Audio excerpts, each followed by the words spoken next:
The matter is still to be finalized, and some of his allies in KZN have also been charged. So, a few months ago, we were talking about the loss of voting for the ANC in terms of the smaller parties and other factions that are coming into play, and the opposition also taking advantage of the situation. Now we are about 6 months or more away from the elections, and this has come through. And Zuma has decided that he is going to support MK.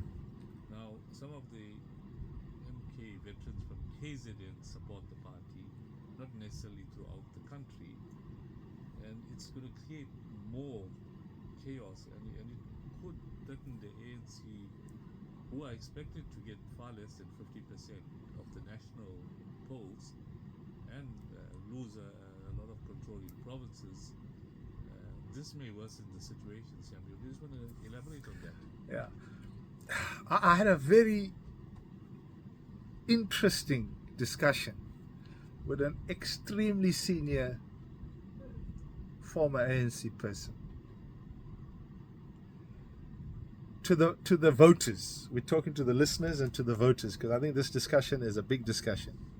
A few things. One, the term of office of the 6th administration, 6th parliament, expires in May. I'm part of the KZN multi-party coordinating committee. I know exactly what secret intelligence reports are, political reports. We sit with guys in cabinet who sit in cabinet. We don't sit in cabinet. We sit with guys who are MECs, MMs. So we know what's going on. We know the dynamics. The president has 90 days from the end of the 6th term to promulgate and gazette a election date. So he'll get his advisors and they'll tell him what to do. So it's June, July, August. So any time between June and August, an election will be held for the 7th administration. Right? Now, how does the MK, EFF, Carl Niehaus, Action SA, DA, which is this multi-party formation, Inkatha, and so forth, how does that pan? Because that's what listeners want to know. So here's the drift. Here's the deal. These are facts. The polls, I don't believe in polls, because polls are only a statistic of information that has been obtained from a source. And they're only sample sources. So for example, if you go into a complex, it's got 27 houses, you see 2 houses, you assume that's what the complex says. That's not what the complex says. It's just a sample. Yes. What is absolutely crystal clear is that in 2021, the ANC dropped to 6 million. Whether people refused to vote, whether people chose not to vote, whether people declined to vote, the fact of the matter is, if you can't get people to the polls, that's not the voter's problem. The voter feels indifferent in that he doesn't see any choices. When he looks at it, he says, well, there's nothing to vote for. So he doesn't vote. Some people, like you say the other, some people say khatfo. That becomes reality. So the duty of a political party is to get people to the polls. That's the first issue. What has ignited politics in this country, what has ignited politics, in particular African politics, is the return of Jacob Zuma. Whether as leader of MK, whether as leader emeritus, whether as honorary president, he's entered the fray. He's entered the arena. The ANC's dropped to 6 million 2021. I've said it and I'll say it again. For the last 2 years, they've averaged before, up until 2021, they were averaging 10 million. They dropped to 6.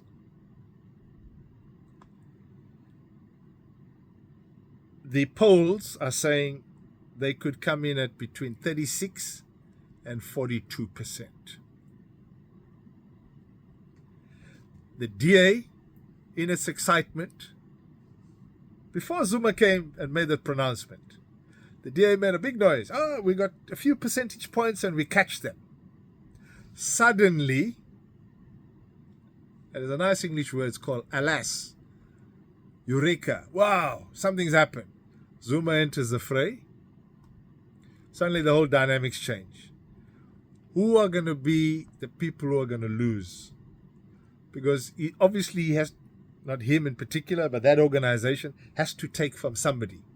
As at today, they're sitting at 3 million registered members in the space of not even a week. MK. Nearly 3 million members. Who's going to be the biggest beneficiary? MK. Who's going to be the biggest losers? ANC. I'll tell you. Start with the ANC, because they're targeting the black voters, African voters. Second is the EFF. Third is Inkatha, without a shadow of a doubt, because he's a KZN boy. He's going to take from the Zulus. Right? So the biggest guys who are going to take the biggest knock is going to be the ANC, followed by the EFF, followed by Inkatha. Right? So the ANC will definitely now be, they will have lost, if they had 46%, they're going to go down to 36. They're definitely going to lose. The EFF had as its objective, we're going to have a launch in 10th of February at Moses Mabhida. We come in, we're going to be the next government in KZN. They've got something to look for. Because I can tell you now, they now dropped in the ranking. They're no longer even 3, they now dropped to 4, if not 5. But the biggest casualty, apart from the ANC, is going to be the DA. And the second, I'm talking about this so-called multi-party. Because Zuma is coming in strategically, he's going to pull, which I believe very clearly, he's going to pull his lieutenants from around the country. For example, Marius Fransman, who was in his cabinet, who worked very close with Zuma, who was in his NEC, who was his chairman of the Western Cape, who actually, by the way, is also registered a political party called People's Movement for Change or something like PMC or whatever the case may be. He will align with these guys. Malema will definitely align with these guys, with Niehaus. ATM has already said they're aligning with these guys, and so forth and so forth. So you're going to see this leftist black move away. Where does it leave the ANC? Leaves the ANC stuck in the middle. Who's their only marriage of inconvenience? They have no option. They've already said it. John Steenhuisen has said it, that we will work rather with the ANC of Cyril Ramaphosa. So we'll see a marriage of inconvenience, an unholy alliance with the DA. It'll no longer be a multi-party now. It'll be the DA and the ANC of Ramaphosa. And the challenge that Action SA has, and they've made it clear, not only Action SA, quite a few others, To join the other parties. that decrying them on the basis of the DA saying, yeah, but we're happy to work with the... Because remember, there was a story where they all came out and said, yeah, but John, you guys are talking to the ANC. So all these are aligned to the Zionist movement. Oh, absolutely. And they'll probably, the ANC needs to decide how they Absolutely. get the majority.